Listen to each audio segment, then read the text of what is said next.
श्रीमाताईंना पाहायचंय.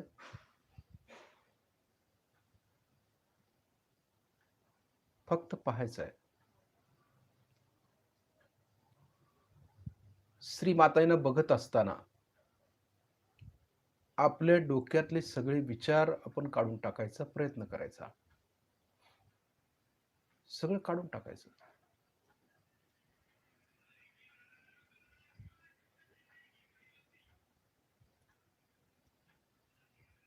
मस्तक शांत ठेवायचं अगोदर. कुठलाही विचार आपल्या डोक्यामध्ये येऊ नये अशा पद्धतीने आपण शांत बसायचं. प्रयत्न करायचा. कारण ज्यावेळेला आपण ध्यानाला बसत असतो त्यावेळेला विचार आपल्याला जास्त त्रास देतात कधीही. म्हणून ही जे विचार आहेत ते पहिल्यापासूनच आपण सवय लावून घ्यायची, की नाही बाबा डोक्यामध्ये विचार येऊ द्यायचा नाही. अगदी सहजपणे आपण फक्त श्रीमाताईंना पाहतोय. भक्तिपूर्वक, श्रद्धापूर्वक. आणि हे करत असताना विचार नाही आहेत. फक्त वर्तमान काळमध्ये आपण आत्ता श्रीमाताईंना पाहतोय ना, तर पाहत बसलोय. कदाचित भूतकाळाचा विचार मनात डोकावतो, तर आपण त्याच्या मागे धावायचं नाही. लगेच श्रीमातांच्याकडे पाहायचं नाही, तिकडे जायचं नाही आपल्याला. कदाचित भविष्याचा विचार डोक्यामध्ये येऊ शकतो, त्याच्याही मागे आपण धावायचं नाही. नाही, तेही करायचं नाही आपल्याला. करायचं काय? आता आपण श्रीमातांच्या समोर बसलो आहोत, तर फक्त बसलोय आपण. ही वर्तमान काळ. आत्ता जी आपण कृती करत आहोत, ही कृती वर्तमान काळातली आहे. आणि आपण शांत चित्तानं बसून श्रीमाताईंना पाहतोय. बस आपोआप निर्विचारिता. कारण विचार भूतकाळ आणि भविष्यकाळमध्ये आहेत. वर्तमान काळमध्ये विचार नसतात डोक्यामध्ये. फरक हा आहे, काही वेळेला आपण इथं बसलेलो असतो श्रीमातांच्या समोर आणि आपलं चित्त दुसरीकडेच असतं. मन एकीकडे असतं, चित्त दुसरीकडे असतं, शरीर एका साईडला. म्हणजे तीन तिरकूट असं काम होतं आपलं. आणि त्यामुळं काय होतं, आपलं ध्यान लागत नाही. तर आपल्याबरोबर आपण प्रामाणिकपणानं ध्यान करायचं. बरोबर? आपण आपल्याशी प्रामाणिक राहायचं. म्हणजे कसं? तर आपण मनाला हे ठरवूनच घ्यायचं, की बाबा 1 तासभर, किमान 1 तास माझ्या डोक्यामध्ये मी कुठलाही विचार येऊ देणार नाही. पक्कं ठरवून टाकायचं. 1 तासानंतर कदाचित आपण विचार करू नंतर. ठीक आहे. काही प्रॉब्लेम नाही. परंतु आत्ताचा जो 1 तास आहे, तो पूर्णपणे मी श्रीमातांच्या चरणाशी वाहणार आहे. बस हे ठरवून टाकायचं. आणि जाणीवपूर्वक आपण काही वेळेला निर्विचार व्हायचा प्रयत्न करायचा असतो. जाणीवपूर्वक. त्याला संस्कृतमध्ये नेती-नेती असं म्हटलंय. विचार आला तर नाही, हे नाही आहे. नेती-नेती, नाही, नाही. हे नाही, मला हे करायचं नाहीये. मला आत्म्याशी एकरूप व्हायचं आहे. चैतन्याशी एकरूप व्हायचं आहे. हे जे आहे, हे आपल्याला तपश्चर्येनं प्राप्त होतं. लगे आज सहयोग केला आणि उद्या लगे आम्हाला प्राप्त झालंय, असं होत नसतंय कधी. त्यासाठी निर्विचार होण्यासाठी तपश्चर्या करावी लागते, मेहनत करावी लागते. बरं फार काही करावं लागत नाही. श्रीमातांनी सगळं आपल्याला दिलेलंच आहे. फक्त एवढंच करायचं आहे, की बाबा हे जे काही विचाराचे तरंग आमच्या डोक्यामध्ये, आमच्या हृदयामध्ये उमटतायत, ते फक्त बाजूला करायचे आहेत. बस एवढंच करायचं आहे आपल्याला. बाकी काहीही आपल्याला करायचं नाहीये. फक्त शांत चित्तानं बसायचं आहे. बस सहजयोगामध्ये असं आहे.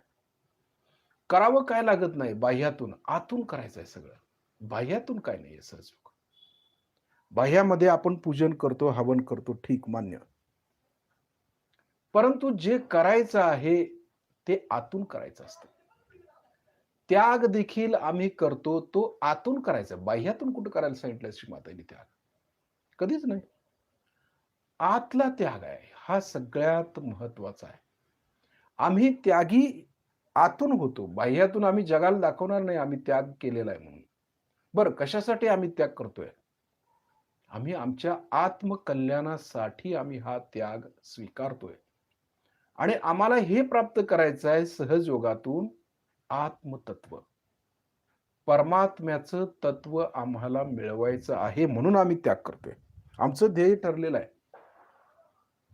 आम्ही सहजयोगामध्ये आलो आहोत, कारण आम्हाला आत्मतत्वाची प्राप्ती करून घ्यायची आहे. बाकी काही करायचं नाही आम्हाला सहजयोगामध्ये येऊन. काही मिळवायचं नाही. कारण आम्ही साधक आहोत. आणि साधक तोच असतो, ज्याला आपलं साध्य काय आहे ते माहिती असतं. मग जर आम्ही साधक असू, तर त्या साधकाप्रमाणे आम्ही राहायला शिकलं पाहिजे आहे. आम्हाला हे समजलं पाहिजे, की आमचं साध्य काय आहे? सहजयोगामध्ये येऊन आम्ही साधक प्रवृत्ती तर स्वीकारली. परंतु पुढे काय करायचं आहे, हे आम्हाला माहिती पाहिजे. आमचं साध्य काय, आमचं ध्येय काय आहे? हे तर माहिती पाहिजे.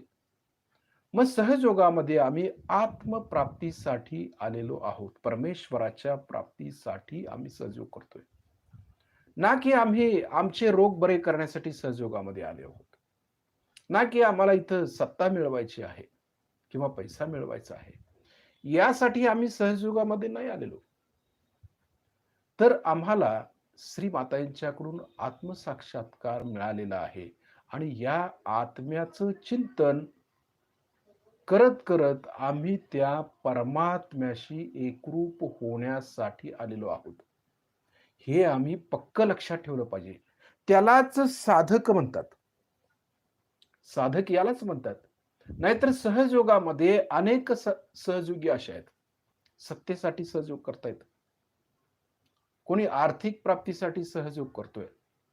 कोणी आपले रोग बरे व्हावेत म्हणून सहजयोग करतोय. परंतु आत्म्यासाठी कोण जर सहजयोग करत असेल, तर तो खरा साधक म्हटला पाहिजे. तोच साधक आणि तोच साधक शेवटपर्यंत जाणार आहे. बाकी सगळे संपून जातील. कारण त्यांना माहिती नाही आहे, की सहजयोग कशासाठी करायचा आहे.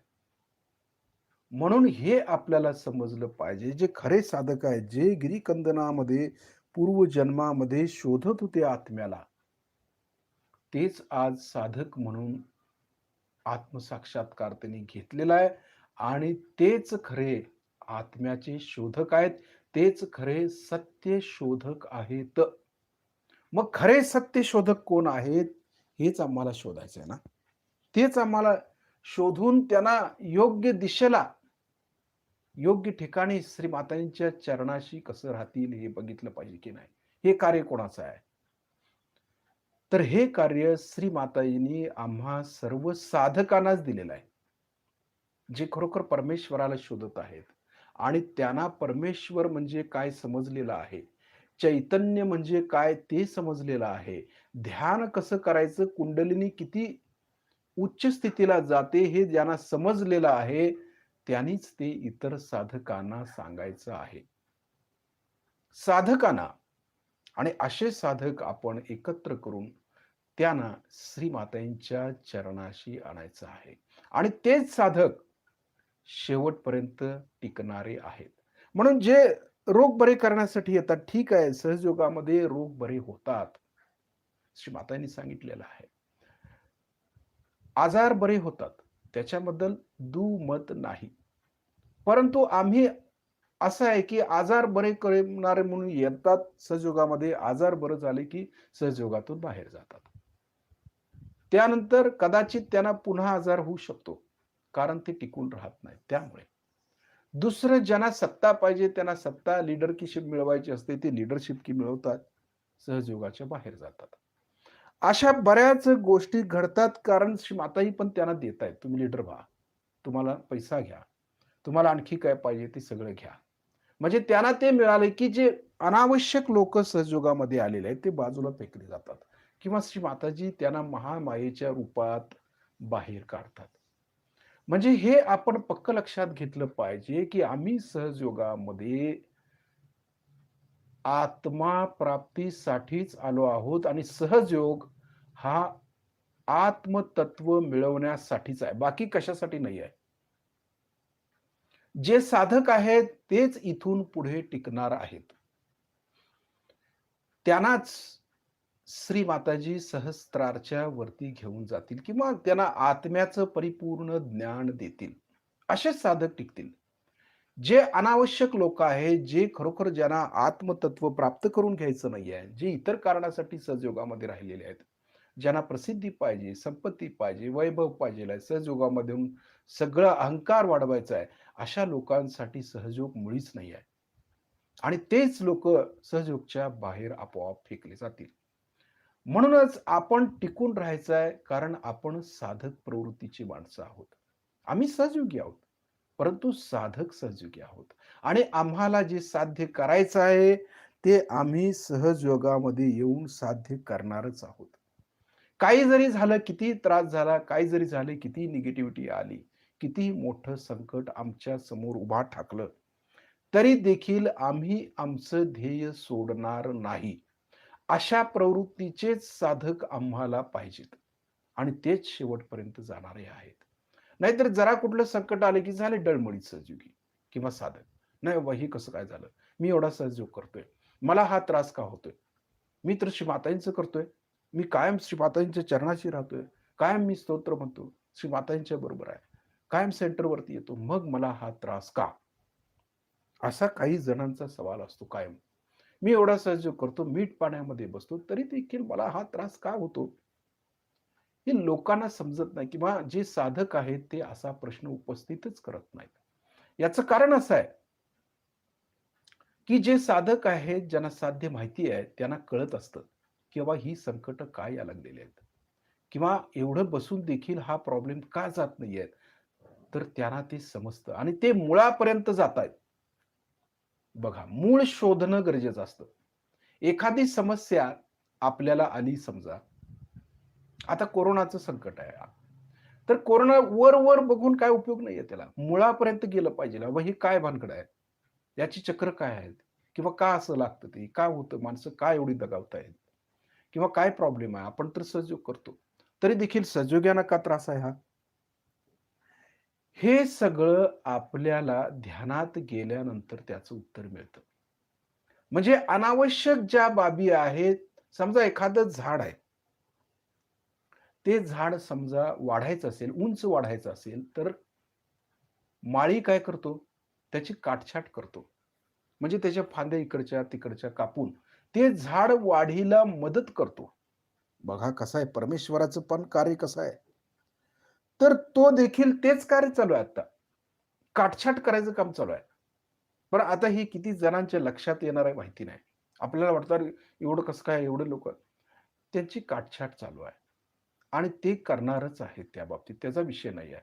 म्हणून आपण सहजयोग्याने काय केलं पाहिजे आहे, आम्ही पक्क सहजयोगी झालो पाहिजे. म्हणजे जे झाड आहे, त्या झाडाची जी मुळं आहेत, त्या मुळाशी राहून आम्ही कार्य करायचं आहे. बघा, आम्ही फांद्यावरती राहणार नाही आहे. लोकांना दिसणार नाही आहे. मुळं कुठं असतात? जमिनीच्या खाली असतात. आणि आम्ही रूट्सला राहून कार्य करू, तर ते झाड जगणार आहे. जर आम्ही फांद्यावरती राहिलो, लोकांच्या नजरेत येऊ लागलो, लोकांना समजू लागलं, "बाबा एवढे मोठे सजुगे ते दुसऱ्या दिवशी दिसतच नाहीत कुठे. गायब झाले. कारण वर दिसतायत ते काटछाट झाली. जर आम्ही रूट्सला राहून कार्य केलं, मुळाशी राहून जर कार्य केलं, तर ते झाड जगू शकेल आणि आम्ही सुरक्षित राहू शकतो. म्हणून आपण मुळाशी राहून कार्य करायचं आहे. कोणाला कळलं देखील नाही पाहिजे, की आपण एक सहयोगी आहोत आणि आपण कार्य करतो आहोत. आम्ही काय जगाला दाखवण्यासाठी कार्य नाही करत आहे. आम्हाला कुठल्याही प्रकारचा अहंकार नको आहे. खऱ्या अर्थानं आम्हाला आत्म्याची प्राप्ती आणि परमात्म्याची प्राप्ती प्राप्त करून घ्यायची आहे. यासाठी आम्हाला जगाला दाखवायची काय गरज आहे? आम्ही संन्यासी आहोत. आता बाहेरची जी लोकं आहेत, ते आम्ही संन्यासी आहोत म्हटलं, की अगदी भगवी वस्त्र घालतात, दाढी-मिशा वाढवतात, भस्म लावतात, हातामध्ये त्रिशूळ घेतात आणि फिरतात. झाले. असे संन्यासी आम्ही नाही आहोत.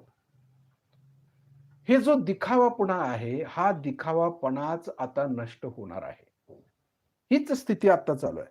जी दिखावा करतायत, की मी सहजयुगी आहे, मी अमका आहे, मी तमका आहे, मी अहंकार, प्रतिअहंकार ह्या ज्या गोष्टी आहेत त्याची काटछाट चालू आहे. हे आपल्या लक्षात आलं पाहिजेल आहे.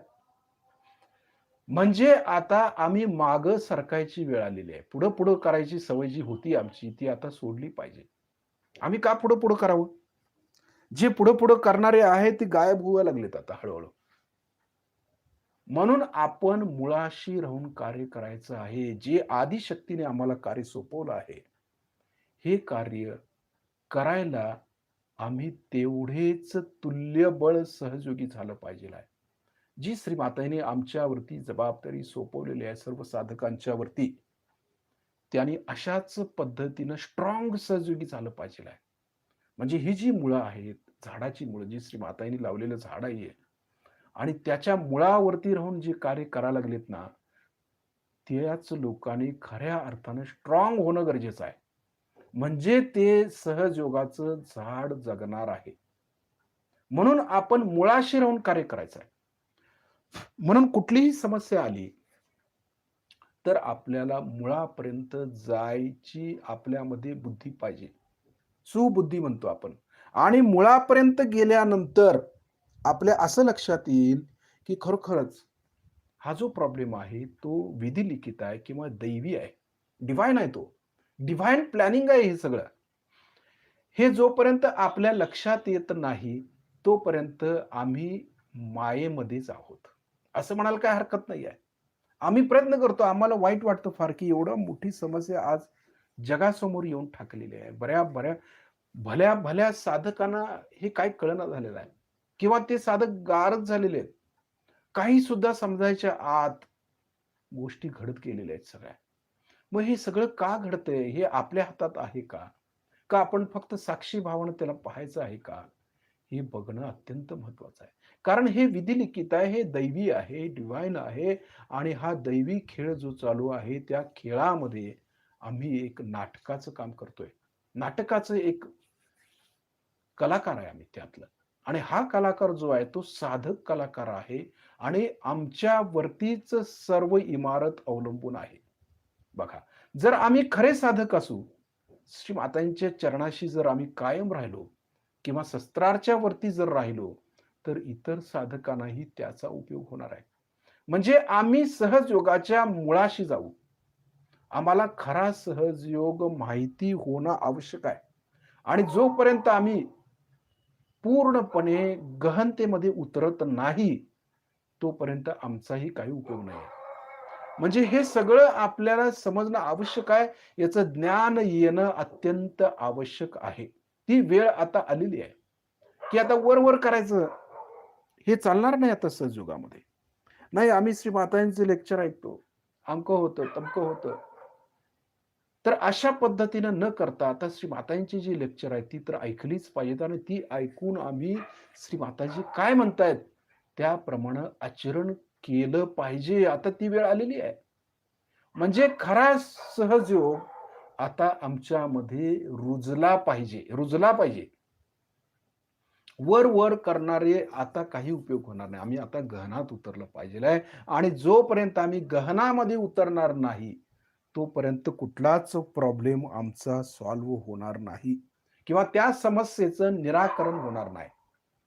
हे आपल्या लक्षात आलं पाहिजे आहे. म्हणून सहजयोग करत असताना आम्ही गांभीर्यपूर्वकच केलं पाहिजे. आम्हाला व्हायब्रेशन समजल्याच पाहिजेत, कळलं पाहिजे. की श्री माताजी जे व्हायब्रेशन्स देतायत, त्या व्हायब्रेशन्स आम्ही खेचून घेऊन त्याचा अर्थ काय आहे ते कळला पाहिजे आम्हाला. वैखरी वाणीतून ते बाहेर पडलं पाहिजे आणि इतर साधकांच्या पर्यंत ते पोहोचवता आलं पाहिजे आहे. ही आपली स्थिती आता आलीच पाहिजे आणि त्याच दृष्टीनं आम्ही आता इथून पुढे वाटचाल करणार आहोत. म्हणून आपण एक पक्कं सहयोगी व्हायचं हृदयामध्ये ठामपणे ठरवलं पाहिजे आहे, की आजपासून आम्ही पक्के सहयोगी होऊ. कायम शस्त्राच्या वरती राहण्याचा प्रयत्न करू आणि आमचं शस्त्रार आम्ही कायमपणे स्वच्छ ठेवू. हे आपल्या सर्व सहयोग्यांच्या लक्षात आलं पाहिजे.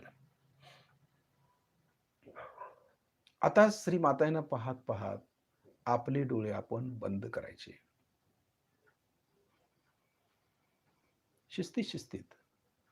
आता चित्त व्हायब्रेशन्स वरती, हाताच्या बोटांच्या वरती ठेवायचं आहे. बघा, वरवर नाही. बोटांच्या वरती जाणवतात व्हायब्रेशन्स येतच असतात. श्री मातांच्या समोर बसलात की व्हायब्रेशन्स येतच असतात. परंतु खेचण्याची एक जी प्रक्रिया आहे, ती प्रक्रिया आपल्याला जमणं आवश्यक आहे. म्हणजे बोटांच्या आतमध्ये ज्या नसा आहेत, त्या नसामधून हे चैतन्य आम्ही खेचून घेतोय आतमध्ये. बघा, जमतं ते. आणि या नसांचं जाळं संपूर्ण शरीरामध्ये आहे.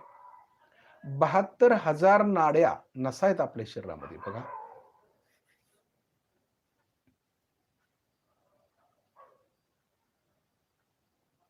आणि या 72,000 नाड्यातून चैतन्य वाहिलं पाहिजे.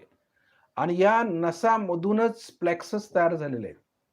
चक्र तयार झालेले आहेत. म्हणजे चक्र साफ करण्या अगोदर आमच्या नसा स्वच्छ होणं आवश्यक आहे. पेटल्स, पाकळ्या पण आहेत त्याला. म्हणजे नसावरती संपूर्ण आपली स्वच्छता, शुद्धता अवलंबून आहे. म्हणून नसा स्वच्छ करण्यासाठी श्री मातांनी साधा सोपा उपाय सांगितलेला आहे, मीठ पाण्याचा उपचार. किती सोपा आहे. परंतु त्यातही आम्ही आळसपणा करतो. नाही, आम्ही एकदाच करतो. आम्हाला बरं वाटतं. ठीक आहे. काही जण 2 वेळा करतात बिचारे. काही जण 3 वेळा हृदयापासून करणार आहेत. काही जण 6 वेळा करणार आहेत. चांगली गोष्ट आहे. परंतु हे करून झाल्यानंतर या नसामध्ये आम्ही चैतन्य भरून घेतलं पाहिजे. नसेल, जर चैतन्य आम्ही नाही भरून घेतलं किंवा खेचून नाही घेतलं, तर या नसावरती निगेटिव्हिटी येऊन बसते. मग पुन्हा त्रास होतो. मग मी एवढा वेळ मीठ पाण्यात बसतो, मला फायदा का होत नाही? तसंच होणार. कारण या नसामध्ये जोपर्यंत आम्ही चैतन्य जे श्री मातांच्याकडून खेचून घेत नाही नसामधून आतमध्ये आणि नसांच्या मध्ये चैतन्य भरत नाही, तोपर्यंत नकारात्मकता येऊन बसणारच आहे त्याच्यामध्ये. म्हणून आपल्या नसा आम्ही कायम स्वच्छ ठेवणं आवश्यक आहे. हे पक्क लक्षात ठेवायचं. म्हणून मीठ पाण्याचा उपचार 3 वेळा करणं गरजेचं आहे आपल्याला. कमीत कमी 3 वेळा गणेश अथर्व शीर्ष म्हणत करायचं आहे. हे फार महत्वाचं आहे. डावी बाजू असेल तर व्हायब्रेटेड लिंबू घेऊन पाण्यामध्ये बसा. तसंच कॅन्डल ट्रीटमेंट जे आपण करतो आहोत, त्या पद्धतीने करायचं. शुद्ध व्हायचं. शुद्धता फार महत्वाची आहे आणि शुद्ध झालो तरच नसामध्ये चैतन्य आम्ही खेचून घेऊ शकतो. ही आतली शुद्धता आहे. हे फार महत्वाचं आहे सहयोगामध्ये शुद्ध राहणं. आता जे चैतन्य येते ते खेचून घेतोय मनगटापासून कोपऱ्यापर्यंत. नसामधून आतमध्ये, वरवर नाही. आतमध्ये. बघा, खेचलं जातं. आणि ते जाणवतं. विशेष म्हणजे काय आहे? हे जाणवतं.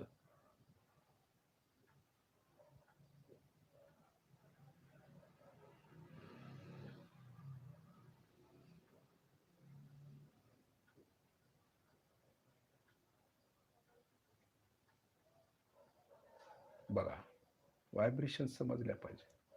कळल्या पाहिजेत. उगीच करायचं म्हणून नको आहे. खरोखर हृदयापासून आपण केलं पाहिजे आहे. हे फार महत्वाचं आहे. ठीक आहे. आता आपला डावा हात कुंडलिनीच्या पुढे घेऊया. उजव्या हातानं कुंडलिनी वरती चढवूया. शिस्तीत, शिस्तीत. लक्ष कुंडलिनीवरती देऊया. हातामध्ये तर मॅग्नेट आहेच. कुंडलिनी आणि हात आपले व्हायब्रेशननी जोडलं गेलेलं आहे ते. म्हणून कुंडलिनी वर येते हाताबरोबर. वर आली, शस्त्रारच्या वरती येऊन एक गाठ मारतो. दुसऱ्या वेळेला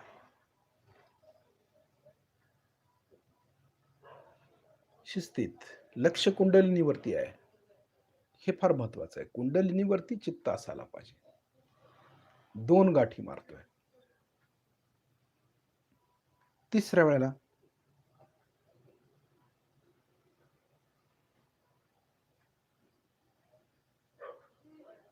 शिस्तीत घ्यायची. शस्त्रारच्या वरती जाऊन 3 गाठी मारतोय. बघा, बरोबर शस्त्रारच्या वर आलो आपण. कुंडलिनी हाताबरोबर आली. कुंडलिनी वर सहजमध्ये येते. नसा स्वच्छ असेल तर हाताबरोबर कुंडलिनी वर येते. म्हणजे आपण स्वच्छ आहोत त्याचं हे प्रमाण आहे, लक्षात घ्यायचं. त्यानंतर कवच.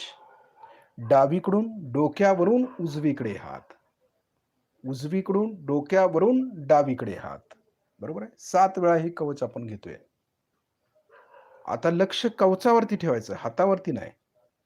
हातातून जे चैतन्य बाहेर पडते, त्यातून जे कवच तयार होते, त्या कवचावरती लक्ष पाहिजे आपलं. देवी कवच. शिस्तीत. या कवचामध्ये आपण सुरक्षित आहोत. त्यामुळे भ्यायचं काही कारण नाही आहे आपल्याला. निगेटिव्हिटी पासून, व्हायरस पासून संरक्षण मिळतं, परंतु कवच मजबूत पाहिजे. सहजयोग आधा अधुरा. श्री माताजी काय म्हणतायत? अर्धवट सहजयोग काय करायचं नाही. परिपूर्णता मिळवायची आपण. ज्ञान परिपूर्ण व्हायचं ज्ञानानं. कळलं पाहिजे काय करतोय आपण, कसं करतोय, जे होतंय की नाही समजलं पाहिजे. हां, आता दोन्ही हात परत श्री मातांच्याकडे.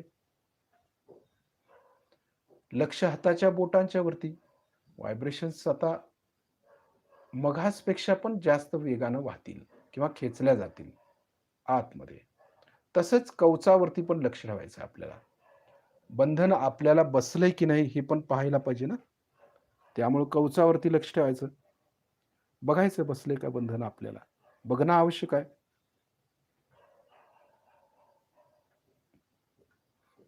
नाहीतर उगीच करत राहायचं नाही. पुढे, पुढे, पुढे करत राहा आणि झालं कुंडलिनी वर गेली. पण पुढे काय बदल होतो आपल्यात ते तर पाहायला पाहिजे की नको? एवढी वर्षे आम्ही ध्यानधारणा करतोय. आमच्यामध्ये काय बदल झाला? कधी बघितलंच नाही आम्ही. हां, नुसता एवढंच एक 10 वर्ष सहयोग करतोय, 20 वर्ष करतोय, मान्य. पण आमच्यामध्ये काय बदल झाला? एवढं करून मला जे मिळवायचं होतं, ते मिळवलं का मी? हे कोणी बघायचं? म्हणजे नुसते जुने जीर्ण झालो आम्ही. काय उपयोग झाला आमचा? काय इतर सहयोगाला उपयोग झाला? का समाजाला आमचा उपयोग झाला? काय झालं? आम्ही आहे तिथेच आहोत, जैसे थे. माताजी म्हणतात त्याप्रमाणे.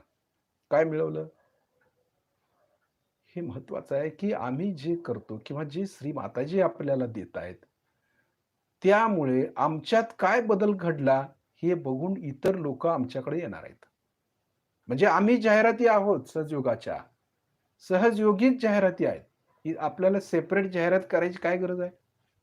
आमच्यामध्येच जर बदल झालेला नसेल, समजा नवीन साधक आले, आपली जाहिरात बघून समजा आले आणि त्यांनी पाहिले, की अरे हा मनुष्य 25 वर्ष सहजयोग करतोय, पण आहे तसाच आहे. याच्यात काहीच बदल दिसत नाहीये. ना की त्याच्या चेहऱ्यावरती तेज आहे, ना काय आहे, ना काय आहे. त्याचं बोलणं, वागणं वेगळंच दिसतंय. मग काय मिळवलं? बरं ज्ञान तर शून्य दिसतंय. म्हणजे हे सर्व इतर लोकं पाहत असतात. हे बघणं महत्वाचं आहे. आणि ते पाहत असतात, की ह्या माणसानं 15-20 वर्ष काय केली सहजयोगामध्ये येऊन.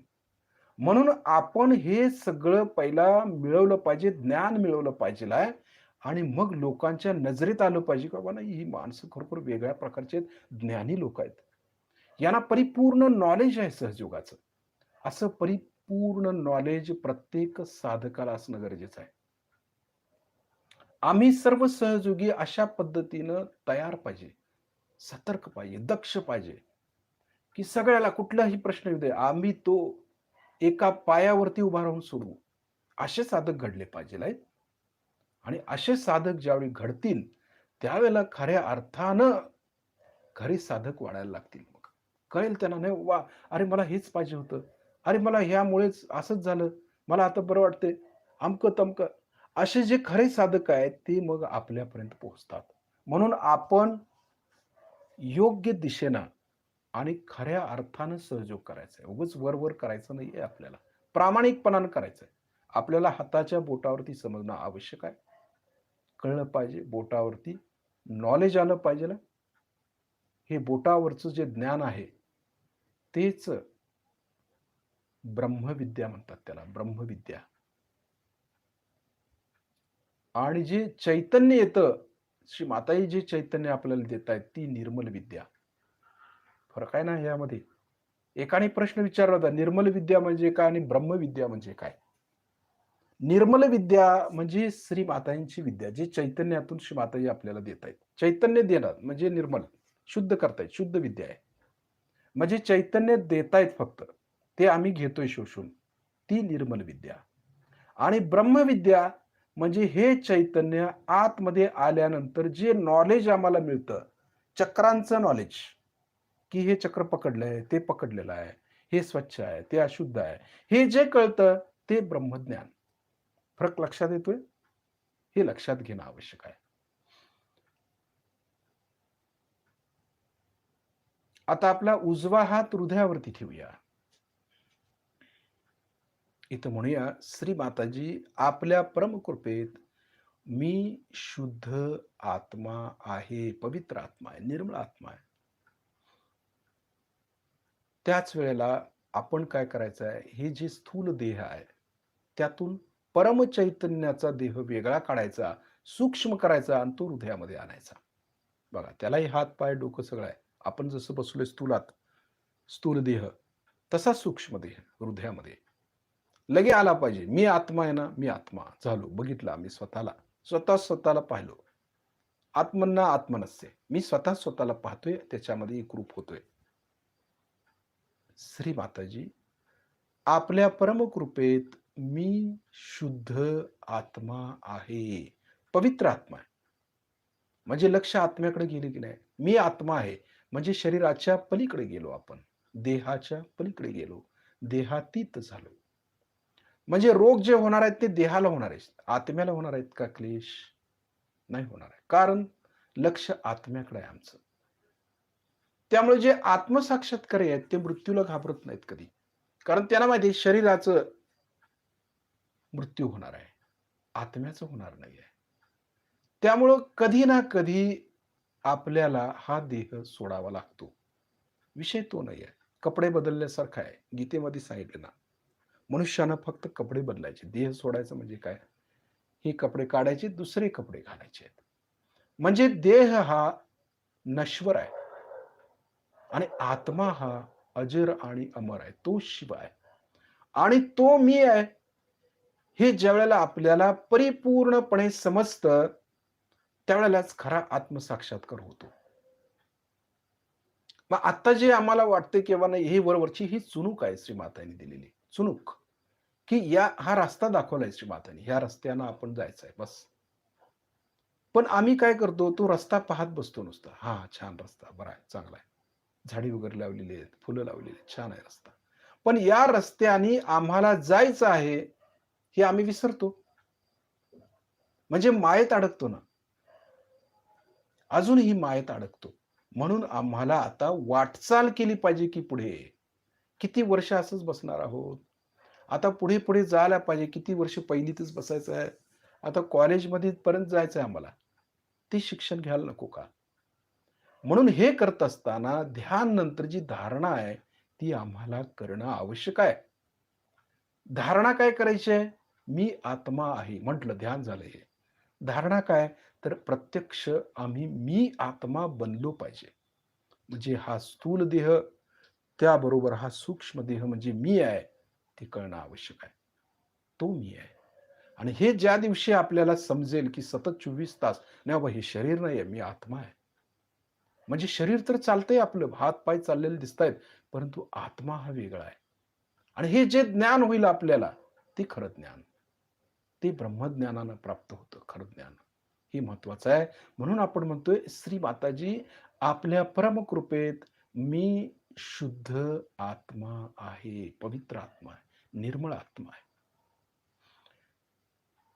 त्यानंतर आपल्या उजव्या हाताचा तळवा आपल्या डोक्याच्या तळूवर दाबून धरायचा. मान थोडी खाली झुकवूया. हात दाबून शिस्तीत फिरवूया. आता ज्या ठिकाणी आम्ही हात फिरवतोय, त्या ठिकाणी थोडंसं लक्ष देऊन भक्तीनं म्हणूया, श्री माताजी, आपण साक्षात श्री सहस्त्रार स्वामिनी आहात. कृपा करून आमच्या सहस्त्रदल कमलामध्ये विराजित व्हा. हात दाबून शिस्तीत फिरवताना म्हणतोय आपण. लक्ष त्या ठिकाणी आहे पूर्णपणे ब्रह्मरंध्रात. श्री माताजी, आपण साक्षात श्री आदिशक्ती आहात. कृपा करून आमच्या सहस्त्रार चक्रामध्ये विराजमान व्हा. बघा. आता हात किंचित वरती उचलायचा आहे आपल्याला, 7-8 इंच वर. थोडासा वर खाली, मागे पुढे गोल फिरवून पाहायचं आहे. टाळूतून आपल्याला थंड, गरम काय चैतन्य लहरी हातावरती जाणवतात का? पाहायचं. हे बघणं फार महत्वाचं आहे. कारण हे चक्र आपलं कायम आम्ही बंद करतो. 1 तास ध्यान झालं, परत लक्षच देत नाही. असं नाही पाहिजे आहे. हात खाली घेऊया. चित्ताना बघूया, आपली कुंडलिनी शस्त्रार्थ भेदन करून वर आली का? बघायचं. सहजमध्ये वर येते. अगदी सुंदर पद्धतीने ती वर येते. आणि त्याचं जे समाधान आहे ते अप्रतिम आहे. त्याचं वर्णन होत नाही, अवर्णनीय. ते ज्ञान, ते जे ज्ञान येणार आहे आता आपल्याला, हे पुस्तक वाचून ज्ञान मिळत नाही. तर सहस्त्रारच्या वरती गेल्यानंतर परमात्म्याशी जोडलं गेलं, परमचैतन्याशी जोडलं गेलं, की ते जे ज्ञान देतायत ना, ते प्युअर नॉलेज, निर्मल, शुद्ध विद्या. बघा, फरक काय आहे? जी शुद्ध विद्या आहे किंवा जी चैतन्याची विद्या आहे, ती परमात्म्याकडूनच मिळतं आपल्याला. तोच देतो, शस्त्रारमधून देतो, वरून टॉर्शन एरियातनं येतं हे ज्ञान. आणि हे ज्ञान शस्त्रारमधून आत मेंदूमध्ये प्रवेश करतं. मेंदू आपला प्रकाशित होतो आणि मग आपल्याला कळायला लागतं. आत्मेविषयीचं नॉलेज, परमात्म्याविषयीचं नॉलेज. विराटमध्ये गेल्याशिवाय किंवा विराटाशी जोडल्याशिवाय आपल्याला हे कळत नाही. म्हणून आधी आपण त्याच्याशी कनेक्शन झालं पाहिजे, कनेक्ट झालं पाहिजे. जसं वायरिंग आहे, सगळं तयार करून ठेवलंय, परंतु मेनशी जर लागलं नाही, तर त्याचा उपयोग काय? दिवे लागणारच नाही. तसं मेनशी कनेक्शन लागलं, की चालू झाले दिवे. मग किती वॅटचा दिवा आहे, ते आपण आपल्या ध्यानानं हे करायचं आहे. किती उजेड पाडू शकतो आम्ही, किती ध्यान करू शकतो, किती एनर्जी आमच्यामध्ये आहे, त्याच्यावरती ते अवलंबून आहे सगळं. लक्ष शस्त्राच्या वर आहे. सहजमध्ये वर आहे. कुठलाही विचार नाही आहे. शरीर आम्ही स्थिर ठेवलेलं आहे. हात दोन्ही श्रीमातांच्याकडे आहेत. पडलेले वगैरे असे नाही आहेत. कारण हात जर आपले श्रीमातांच्याकडे असतील आणि कायम चैतन्यानं लक्ष तिकडं असेल, चैतन्याकडं, तर आपण एक पक्के योगी आहोत असं म्हणायला हरकत नाही. कारण पक्के योगी सतर्क असतात. त्यांना कळतं हाताच्या बोटावर लगेच. तुम्ही काय म्हणता बोलायच्या अगोदर त्यांना कळलेलं असतं. सांगायची काय गरज आहे? एक उपचार म्हणून ऐकून घ्यायचं ते. कारण मनाचा वेग, चित्ताचा वेग आवाजापेक्षा पण फास्ट आहे. प्रकाशाचा वेग किती आहे माहिती आहे? वीज कडाडल्यानंतर पहिला प्रकाश पडतो आणि मग कडाडण्याचा आवाज येतो, बरोबर? म्हणजे प्रकाशाचा वेग आवाजापेक्षा पण कितीतरी जास्त आहे. म्हणून जी व्यक्ती आपली आठवण काढते, पटकन आपल्याला ते कळतं, किती का अंतरावरती असेना, आणि नंतर मग त्याचा आवाज येतो किंवा फोन येतो किंवा अमकं येतं, काहीतरी होतं. म्हणजे हे जे काही इंटरनल गोष्टी आहेत ना, ह्या फार महत्त्वाच्या असतात. म्हणजे आतला जो आवाज आहे किंवा आतलं जे आपलं जे म्हणतो विल पॉवर जी आहे ना आपली, एनर्जी, तुम्ही ज्यांना चित्तात घ्याल आणि तो जर मनुष्य अलर्ट असेल, त्याला पटकन कळेल, की बाबा हां, ठीक, ही व्यक्ती आहे. लगेच दुसऱ्या क्षणाला तुमचा आवाज त्याच्या कानावरती येईल. म्हणजे किती सूक्ष्म आहे. म्हणजे विराटात गेल्यानंतर आत्म्याशी आत्म्याचा संवाद होऊ लागतो. आतल्या गोष्टी कळायला लागतात सगळ्या आणि हे कळणं फार महत्वाचं आहे. मग त्यासाठीच काही वेळेला आपण म्हणतो, "अरे एवढा मी स्वच्छ आहे." तरी पण काही वेळेला हे होतं, ठीक आहे, चक्कर लागतात, काय अडचण नाही. आपण स्वच्छ करूया. आपण स्वच्छ करायला लागतो आणि तिकडे ती व्यक्ती स्वच्छ होते. म्हणून कलेक्टिव्हिटी का महत्वाची आहे? श्रीमातांनी का केलं हे असं? कारण आपण एकमेकाशी जोडलं गेलेलो आहोत. भले तुम्ही स्वच्छ शुद्ध असा, जर एखादी व्यक्ती जरी चक्र पकडला असेल, तर कनेक्टिव्हिटी तर आले आले स्वच्छ होते. कारण ती व्यक्ती आली, की सगळीकडे ते विखुरलं जातं चक्र लागलेलं किंवा बाधा ज्या आहेत किंवा ते चक्राचा जो त्रास आहे, तो सगळीकडे विखुरला जातो. आणि सगळीकडे डिस्ट्रिब्यूट झाल्यावर काय होतं, जे स्वच्छ असतात त्यांना वाटतं, "अरे, मी तर आत्ता मीठ अचानक असं कसं काय झालं?" आणि काय करतो, ते आपण स्वच्छ करायला लागतो. आणि ते स्वच्छ केलं, की ती व्यक्ती स्वच्छ होते. म्हणजे असा हा प्रकार असतो. म्हणून आपण स्वच्छता सर्वांनीच करायची असते. म्हणून कलेक्टिव्हिटीला का महत्त्व आहे? कारण डिव्हाइन डिप्लोमसी आहे त्याच्यामध्ये. श्रीकृष्णाची शक्ती आहे. कारण हे जनाहाचं चक्र आहे. आणि जनाहा म्हणजे जनाहामध्ये ज्यावेळेला आम्ही सहयोग वाढवतो, आमचा आत्मा ज्यावेळी एक असतो, त्यावेळेला ह्या सर्व गोष्टी समजू लागतात, कळू लागतात. फार महत्वाचं आहे ते. आता थोडंसं वरून खाली येऊया, ब्रह्मरंध्रामध्ये येऊया, शस्त्रारमध्ये येऊया आता. आपलं शस्त्रार आपण कायम स्वच्छ ठेवायचं आता. शस्त्रार कधी पकडू द्यायचं नाही किंवा त्याला बंद होता कामा नये शस्त्रार. म्हणजे आपलं काय होतं, आम्ही 1 तासभर ध्यान करतो आणि पुन्हा सकाळी उठलं की थोडं ध्यान ठीक आहे. मग दिवसभरामध्ये काय करतो, काही वेळेला लक्षच नसतं. मग ते शस्त्रार बंद होऊन जातं. असं होता उपयोगाचं नाही सहजयोगांच्या बाबतीत. सहस्त्रार आपलं कायम सुरू पाहिजे. कायम 24 तास. भलं मग आपण काही लोकांना असं वाटतं, की अरे 24 तास वर लक्ष असल्यावर आम्ही काम कधी करणार? कामामध्ये बौद्धिक कार्य असतं आमचं, कॉम्प्युटरवरती काम असतं आणि आम्ही विसरणार त्याला. असं होत नसतं. श्वासाकडे बघा, श्वास चालू आहे की नाही आपला, त्याच्याकडे लक्ष नाही दिलं तर ते काय बंद पडतं का? तसं शस्त्रार्थ आहे. एकदा जागृती झाली, की ती चालूच असते. फक्त आपलं चित्त द्यायचं आहे. उलटं आपण फ्रेश होतो त्याच्यामुळे. समजा आपण 2-2 दिवस नाही झोपलात आणि फक्त 2च मिनिटं जरी लक्ष शस्त्रावरती दिलात, 5 मिनिटं असू दे आणि पूर्ण डीपमध्ये जर गेलात, तर जे झोपायचं जे आहे ते राहून जातं. आपण फ्रेश होतो. म्हणजे योगी माणसाचं ती झोप आहे. योग निद्रा म्हणतो किंवा फ्रेश होतो. त्या शक्तीशी जोडलं गेल्यानंतर आपण फ्रेशच होतो. ताजं-तवानं टवटवीत होतो. आता हे रात्रीचं ध्यान झालं. शस्त्राच्या वर गेलो, की काही जणांना झोप लागत नाही. हे होतं. वस्तुस्थिती आहे ती. आणि कुंडलिनी वर अशी राहते, की खाली आणा म्हटलं तरी येत नाही. श्री मातांची कृपा आहे. आणि त्यामुळे झोप लागत नाही बऱ्याच जणांना. असंही होतं. काही हरकत नाही. तसंच लक्ष ठेवून झोपी जायचं. आणि सकाळी उठताना आपण तशीच उठलेलो असतो. हे महत्वाचं आहे त्याच्यामधलं, की आपण किती शस्त्राच्या वर राहतो, हे फार महत्वाचं आहे. हे बघणं प्रत्येक साधकानं हे बघितलं पाहिजेल आहे. मग काही जणांचं असं आहे, मला झोप लागत नाही. पहाटे मग उठायचं असतं, 4 वाजता उठायचं असतं, अमकं-तमकं. पण तुम्ही कशासाठी उठताय ते तुम्हाला मिळालेलंच आहे. तुम्ही शस्त्राच्या वर जाऊन ध्यान करणार आहात, तर ते तुम्हाला रात्री मिळालेलंच आहे. शस्त्राच्या वर आहात तुम्ही. तुम्ही ध्यानामध्येच आहात. तर तुम्हाला झोप लागली काय नाही लागली, काय फरक पडतोय त्याच्यामध्ये? म्हणजे योगी माणसाचं असं लक्षण आहे ते. मग मी झोपणार आहे, मी उठणार आहे, अमकं-तमकं. हे काय शारीरिक झालं. आत्मिक कुठे आहे यामध्ये? आत्मा कुठे दिसत नाही. मग आत्म्याकडे लक्ष असेल, तर तुम्ही झोपला काय, उठला काय, ध्यानात तुम्ही कायम असता. बघा ध्यान करायचं नाही आहे, ध्यानात असायचं आहे. मग जी व्यक्ती ध्यानातच आहे, त्याला पहाटे उठलं काय, दुपारी काय, सकाळ काय आणि संध्याकाळ काय, तो ध्यानातच आहे. ही अशी अवस्था जी असते ना, ती तुरीय अवस्था म्हणतात त्याला. आणि ही तुरीय अवस्था ज्यावेळेला आमच्यामध्ये येते ना, त्यावेळेला आम्हाला परिपूर्णतेकडे आम्ही जात असतो.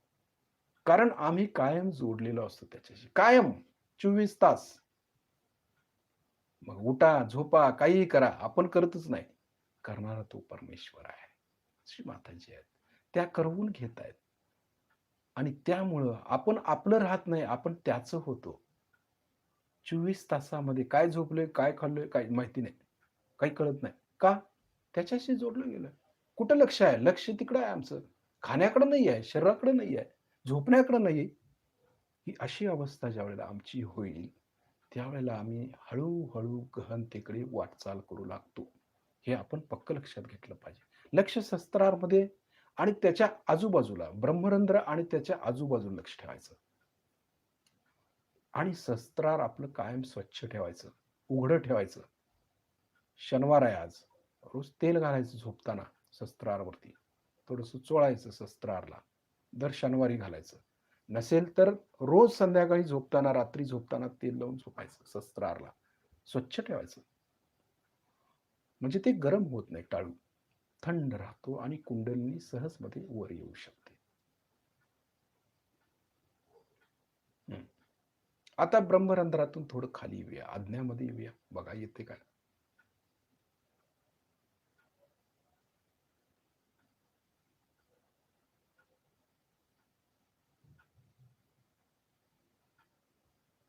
बरोबर. आज्ञेत आलो. आता आतमध्ये उतरायचं आहे. काय करायचंय बघा. एक प्रयोग करायचा आहे आपल्याला. आज्ञेत आलो. आता डोळे आहेत की नाही आपले डोळे. डोळे कळतात आपल्याला. डोळ्याच्या आतून लक्ष ठेवायचं. दोन्ही डोळ्याच्या आतमध्ये लक्ष द्यायचं. आतल्या बाजूला. आतून बघायचं डोळ्याला. बरोबर. बघितलं आतून? डोळ्याच्या आतमध्ये. बाहेरून नाही. आतमध्ये. लक्षात येतं. बाहेरून पण बघू शकतो. चित्त बाहेर गेलं की बाहेर दिसतं. आतमध्ये बघा. आतून बघायचं डोळ्याला.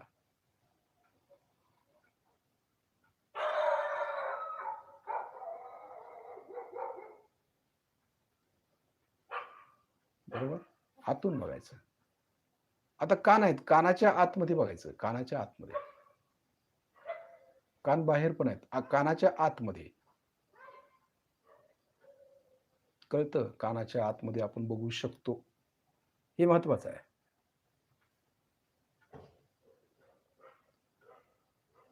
बरोबर? बघितलं? डोळ्याच्या आतलं बघितलं. कानाच्या आतमध्ये आपण पाहतोय. नुसतं पाहायचं. व्हायब्रेशन्स आपोआप जातात तिथे. स्वच्छ होतं ते.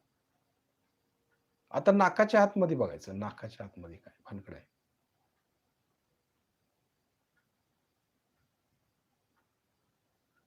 पंचेंद्रिय आहेत ती.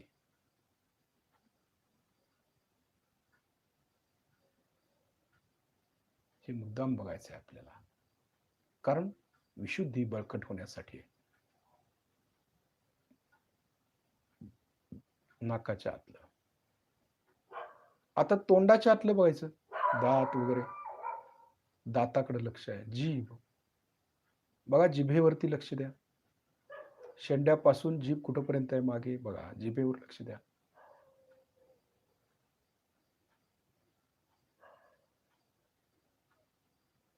खेचरी लागल्यावर काय होतं माहिती आहे? जीभ थरथरते. त्यावेळी तर जिभेकडे लक्ष जातं. बरोबर? जिभेवरती आपल्या अनेक चक्र आहेत. अनेक चक्र जिभेवरती आहेत. सूक्ष्म-सूक्ष्म.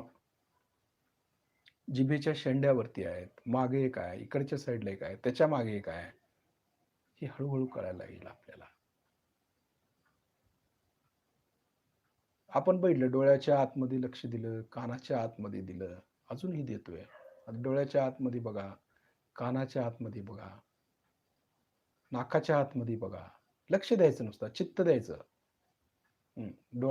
तोंडाच्या आतलं, दात वगैरे आहेत आपले. आणि सगळं करत विशुद्धीमध्ये यायचं. बघा, विशुद्धी. हे लक्ष देत विशुद्धीमध्ये यायचं. फरक लक्षात येतोय? म्हणजे विशुद्धीवरती सगळं कंट्रोल आहे तिथं. गाळणं आहे ती. म्हणजे गाळणं स्वच्छ आहे की नाही ते कळत. त्यासाठी येते लक्ष दिलं आपण. आतमध्ये उतरलो ना. ब्रह्मरंध्रातून आतमध्ये उतरलो. डोळ्याच्या आत बघितलं. आतून आहे. नाकाच्या आतमध्ये, कानाच्या आत. आत आलो ना आम्ही. देहाच्या आत उतरतोय. विशुद्धी. विशुद्धीतून अनाहतमध्ये, वरून खाली अनाहत. फरक लक्षात येतोय? म्हणजे आतमध्ये कसं उतरतोय ते. अनाहतमधून नाभी, वरून खाली नाभीत लक्ष.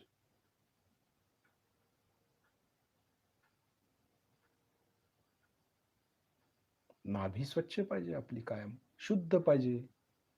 नाभी स्वच्छ असेल तर आपल्याला 90% आजार होत नाहीत. काही असू दे. पोट स्वच्छ ठेवायचं, नाभी स्वच्छ ठेवायची. खाणं-पिणं व्हायब्रेटेड करून खायचं. योग्य असेल तेच खायचं. जे जिभेचे चोचले पुरवण्यासाठी आपण खायचं नाही. आपण योगी माणसं आहे. बघा, हा विचार करायचं. बाहेरचं खायचं बंद. चांगलं खायचं घरामध्ये. जे योग्य आहे ते खायचं. पोट भरायसाठी नाही. पोट भरलं की एक मानसिक स्थिती आहे, की पोट भरलं की मेंदूला त्याचा आदेश जातो. नाही पोट भरलं, थांबा. आपण खात असतो, जेवत असतो, भरपूर खातो. बघा कसं आहे हां, मानसिक स्थिती.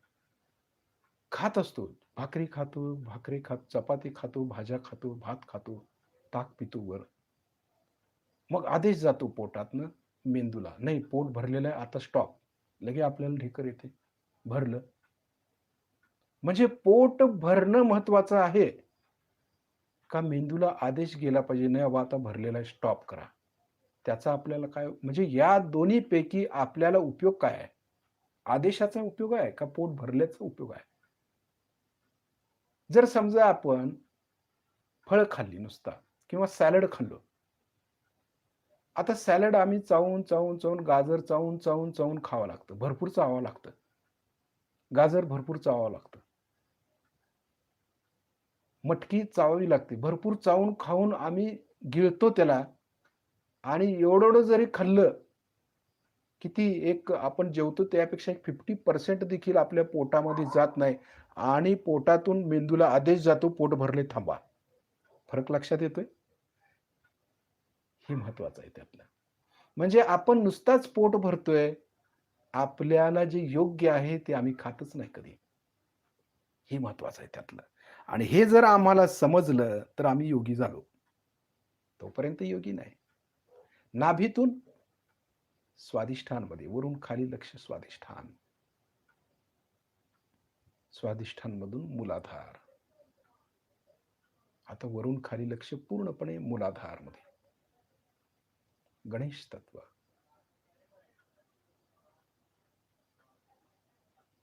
गणेश म्हटलं की गणेश जागृत झाले पाहिजे. जसं आपण देवतेला हाक मारतो. आई म्हटलं की आई येते ना हजर आपल्यासमोर. किती कळवळून हाक मारतो आम्ही. आपल्याला वाटतं एवढं मी टाहो पडतोय परमेश्वर येत का नाही? अहो तो आलेलाच आहे. आपल्याला दिसत नाही. तो कळत नाही ना, जाणीव होत नाही म्हणून म्हणतोय आपण. दिसत नाही. तो तर कधीचा आलेला असतो. मग हे कसं कळणार? व्हायब्रेशनद्वारे. आपण जर जागृत आहात तर कळणार आहे ना, आई आपल्या सोबतच आहे बाबा. हे कळतं. मग आई सोबत असताना भ्यायचं काय काम आहे आपल्याला? तीच आपल्या सोबत आहे. गण आपल्या बरोबर आहेत. ते गणाधिपती श्री गणेश आपल्या बरोबर असताना आपण का म्हणून भ्यायचं? म्हणून निर्भयता, एक आत्मविश्वास पाहिजे, की जे आपण सहयोग करतो, तो असा तसा नाही, डिव्हाइन आहे ते, दैवी आहे. आणि हे ज्यावेळेला आम्हाला पक्कं समजेल, म्हणजे गहनतेत गेल्यानंतर, त्यावेळेला आम्ही कशालाही घाबरणार नाही. हृदयातून भीती कायमची निघून जाईल आमच्या. कायमची. अँटिबॉडीज अशी तयार होतील, की कुठलाही राक्षस येऊ दे, आम्ही त्याच्याशी टक्कर देऊ. अँटिबॉडीज.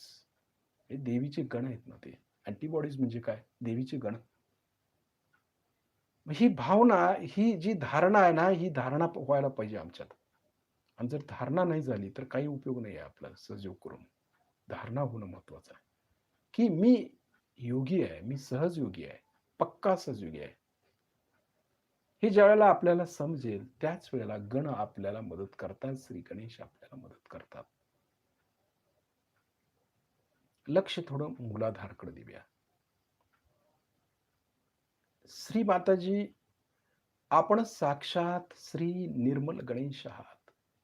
कृपा करून श्री गणेश स्वरूपात आमच्या मूलाधार शक्ती केंद्रावरती जागृत व्हा.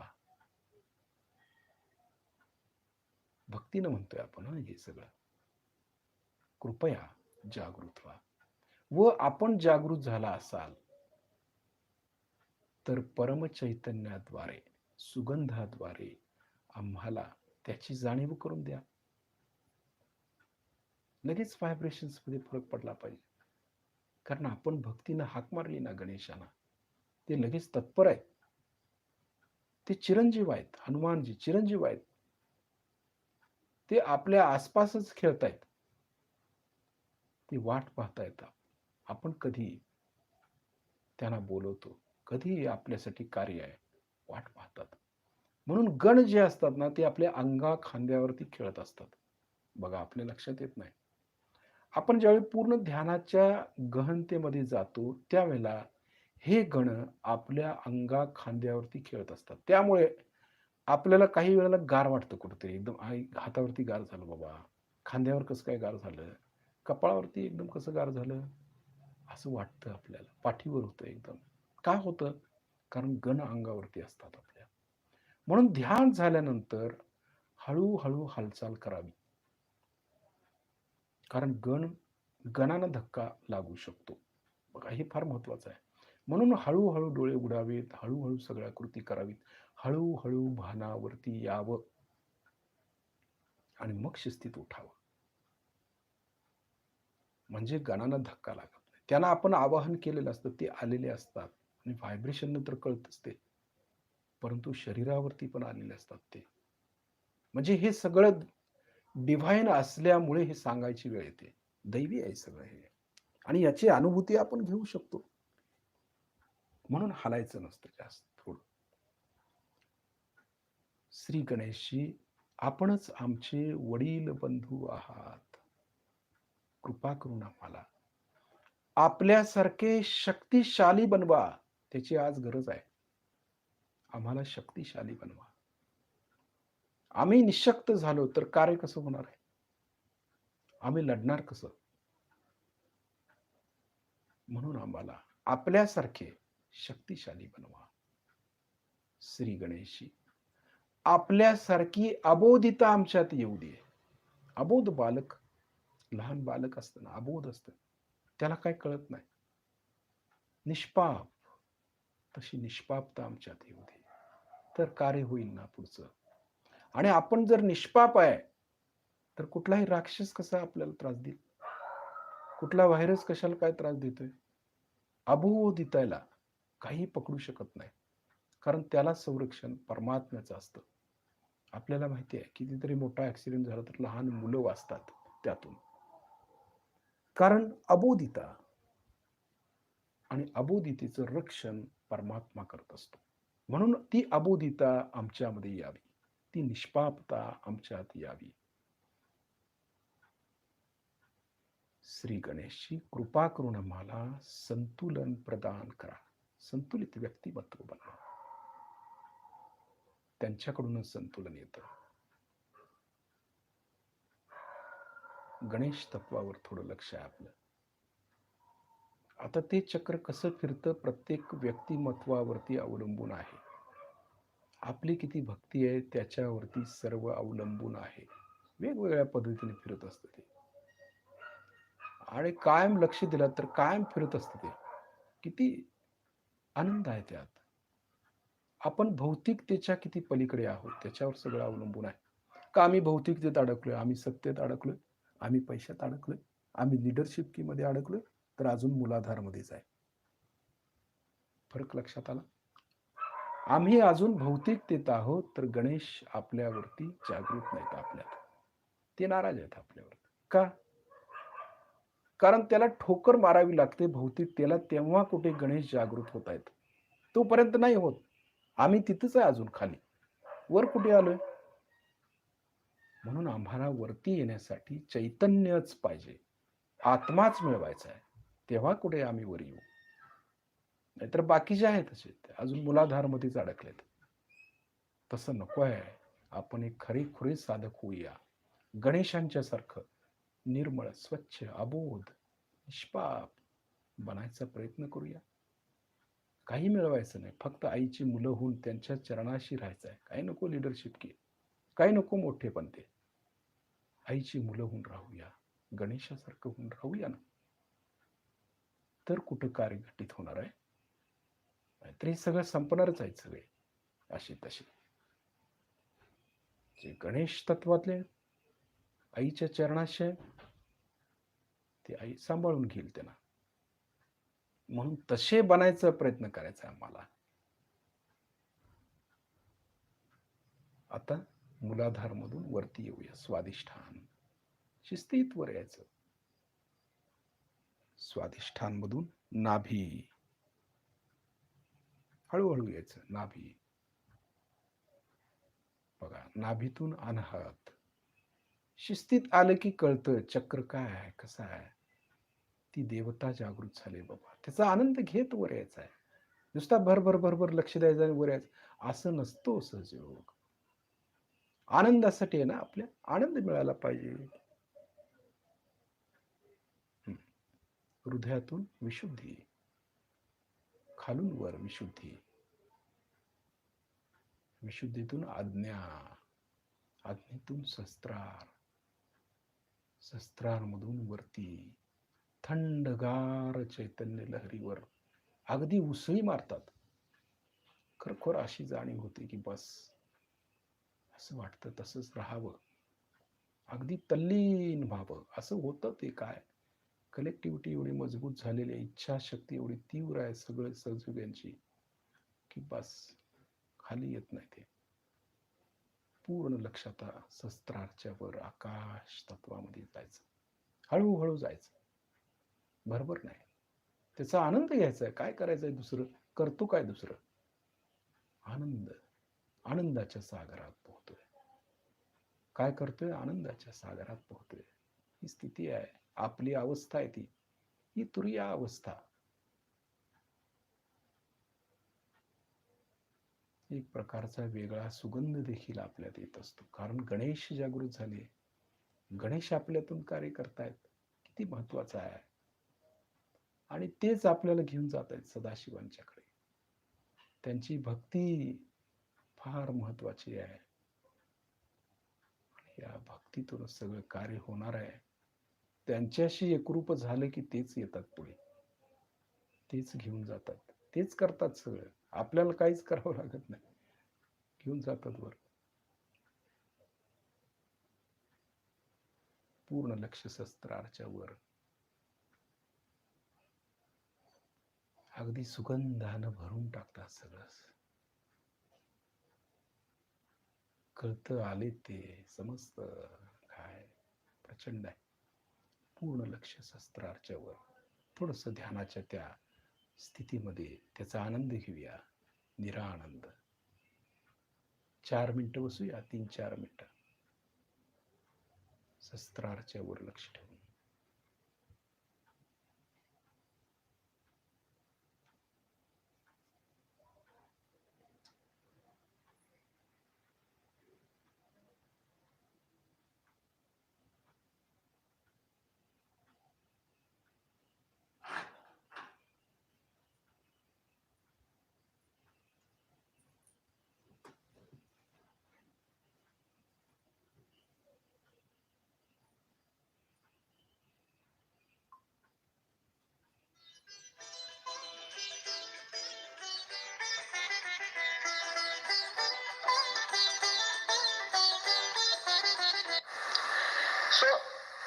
सहजों के अंदर में हनुमान जी की जो बात है वो सीखना है कि हम तत्पर राम काज करने को तत्पर। काज कौन सा है हमारा? मेरा काज है सहजो, मेरा कार्य है सहजो। कुंडली का जागरण करना, लोगों को पार करना, उनके अंदर शांति लाना, प्रेम लाना, प्रेम की बातें करना, उनसे अपने सहयोग के बारे में सारे चक्र आदि का वर्णन करना, उनको जो चाहिए सो समझाना। अब जब ये कह दिया तो लेक्चरबाजी बहुत होती है। हमारे यहाँ तो कुछ लेक्चर, इतने लेक्चर देने लग गए थे कि मैंने कहा भैया अगर आपने इसको लेक्चर को बंद नहीं किया तो सहयोगी खत्म हो जाए। लोगों ने कहा माँ 2-2 घंटे लेक्चर देते हैं, फिर आपका हम भाषण भी नहीं सुन पाते, आरती भी नहीं कर पाते, ऐसे घर जाना पड़ता। फिर उनका लेक्चर बंद करवाए। वो कहने लगे कि मैं जाता हूँ तो पता नहीं क्या हो जाता, मेरा मन करता मैं लेक्चर ही दे दूं, इसको कैसे ठीक है। मैं कहा भाई देखो मुंह में एक सुपारी रख लो। तो पूछते कितनी बड़ी रखो, इतना बड़ा मुंह से बड़ी रखो। तो मैंने कहा जब आपको ये भी नहीं पता कितनी बड़ी सुपारी रखो तो आप सहयोग पे बात क्या करते, इसकी भी तो आपके पास अकल नहीं। तो सहयोग में बात करना लोगों को बहुत अच्छा, मतलब लेक्चर देना, जैसे एक प्लेटफॉर्म मिल गया है, बस माइक मिल गया, चले माइक पे बोलना, माइक तो छूटता नहीं। एक बार माइक पकड़ लिया तो छूटता नहीं, ये भी एक नई बीमारी।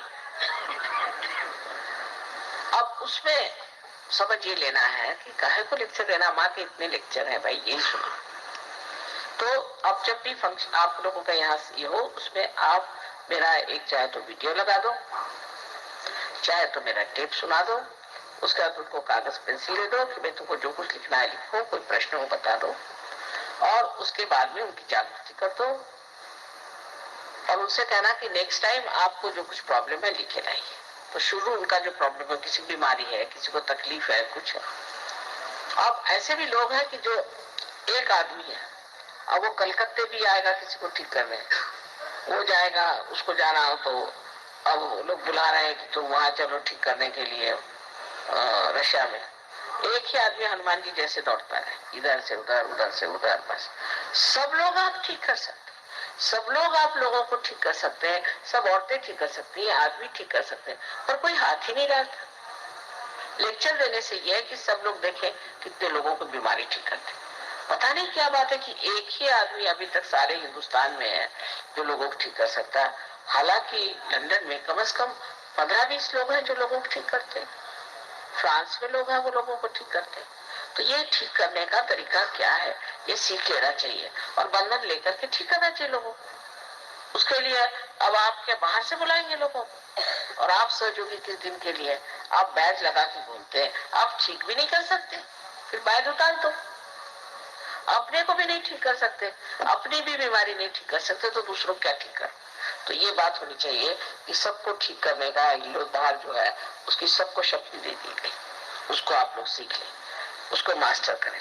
और अब बजाय इसके कि कलकत्ते कोई आए, कलकत्ते से लोग जाए दूसरों को ठीक करने, इसमें हिम्मत की जरा सी बात है, कुछ नहीं होने वाला। तुम ना तो कोई बीमार हो सकते हो, ना कुछ हो सकता है। जो लोग जितना सहयोग में कार्य करेंगे उतने गहरे उतरेंगे, क्योंकि जैसा पेड़ है वो जितना फैलेगा उतना ही गहरा उतरेगा। सहयोग में और इनका अवतरणों में एक बड़ा भारी फर्क कि पहले उन्होंने कोई सामाजिकता से अध्यात्म नहीं किया था, ये शक्तियां किसी को दी नहीं थी, समाज के लिए मिली नहीं थी। एक आध आदमी को शक्तियां मिली थी, जैसे कि राजा जनक ने नचिकेता को आत्म साक्षात्कार दिया। लेकिन अब तो आप सबके पास ये शक्तियां प्राप्त है, बस इसको ऐसा बढ़ाइए कि आपको कोई भी चीज की जरूरत ही न रह जाए।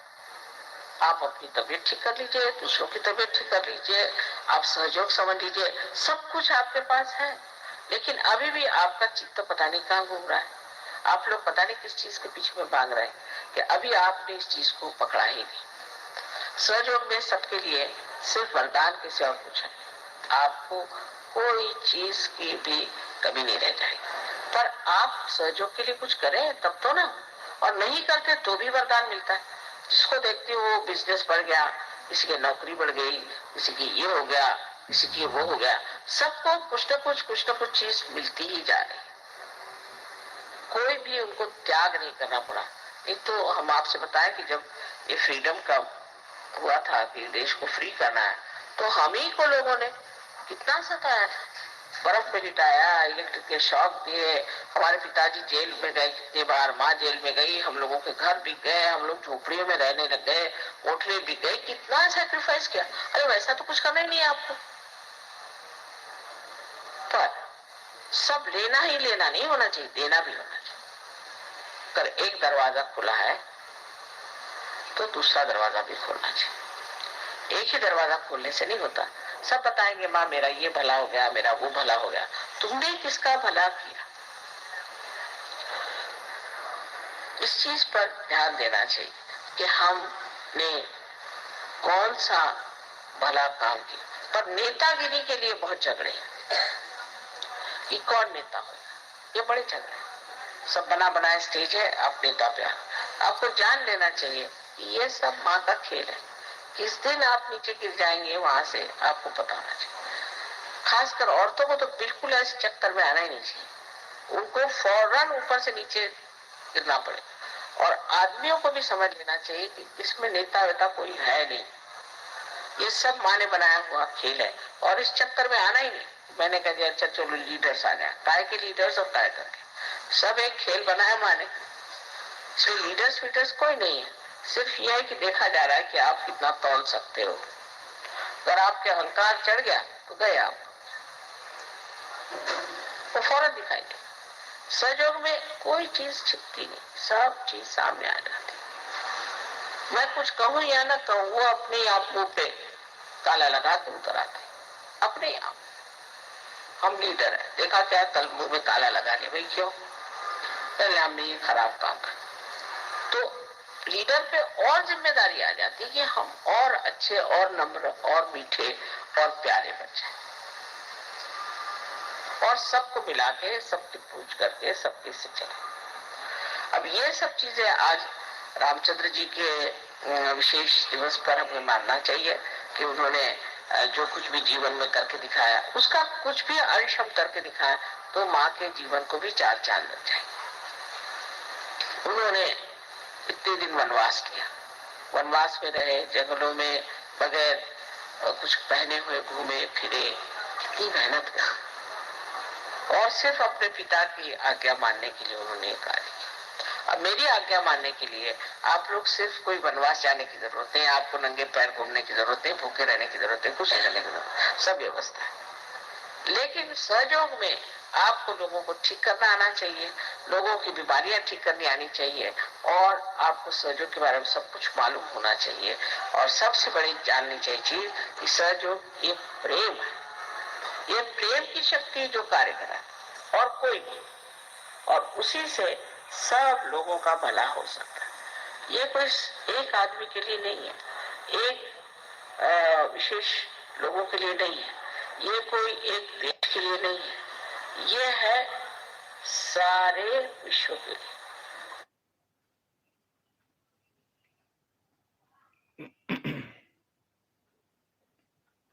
अब धीरे धीरे हम अपनी आंख खोलेंगे, हळूहळू आपले डोळे आपण उघडायचे, श्रीमातेनं पाहायचं.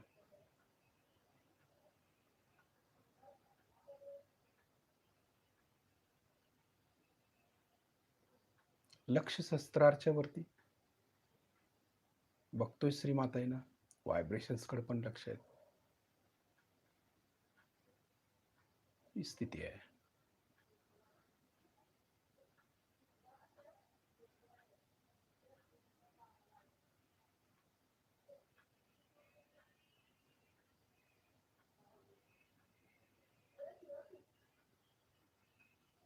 श्रीमाताईंना आपण नमस्कार करूया, त्यांचे आभार मानूया. श्री माताजी, आपल्या चरणाशी कोटी कोटी प्रणाम, कोटी कोटी प्रणाम. शिस्तीत शिस्तीत पुन्हा एकदा आपण बंधन घेऊया. आपला डावा हात कुंडलिनीच्या पुढे, उजव्या हातानं कुंडलिनी वरती चढवूया, लक्ष कुंडलिनी वरती. शिस्तीत शिस्तीत शस्त्रावरती एक गाठ मारूया. परत दुसऱ्या वेळेला लक्ष कुंडलिनीवरती आहे, 2 गाठी मारूया. तिसऱ्या वेळेला परत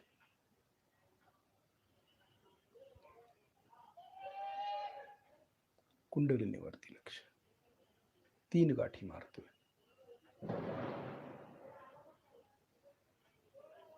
कवच डावीकडून डोक्यावरून उजवीकडे हात, उजवीकडून डोक्यावरून डावीकडे हात, लक्ष कवचावरती. बघा, जे कवच आपण घेतोय हे महत्वाचं आहे.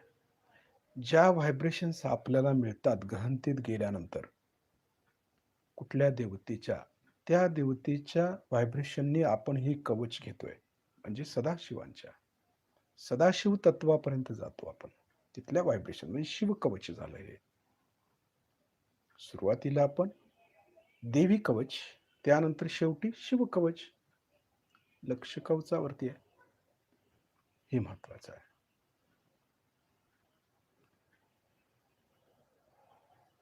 उद्या आपण दिवसभर लक्ष शस्त्राच्या वरतीच ठेवायचं आहे आणि आपल्या कवचावरती ठेवायचं आहे. जय श्री माताजी.